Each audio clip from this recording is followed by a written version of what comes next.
Ng isang lending collector na sakay ng kanyang motorsiklo nang makabangga nito ang isang kotse sa bayan ng Tayug. Kinilala ito na isang 36 anyos na lalaki na residente ng Urdaneta City habang ang driver naman ng kotse ay isang 54 anyos kasal at residente ng Pangasinan. Ayon sa investigasyon, binabaybay ng motorsiklo ang direksyong pahilaga sa isang pangunahing kalsada habang ang kotse naman ay patungo rin sa parehong direksyon ngunit nagtangkang kumaliwa sa isang intersection. Sa pagliko ng kotse, sumalpok ang motorsiklo sa kaliwang bahagi nito. Nagresulta ito sa pagkasugat ng driver ng motorsiklo habang ang driver ng kotse naman ay hindi nasaktan. Dinala ang dalawang driver sa ospital para sa kaukulang medikal na atensyon. Nagtamo rin ng pinsala ang mga sasakyan at kasalukuyang inaalam pa ang halaga ng mga ito kung saan dinala na ang mga sasakyan sa Tayug Municipal Police Station para sa tamang disposisyon.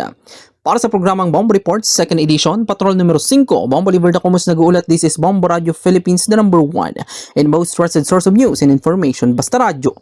Bombo!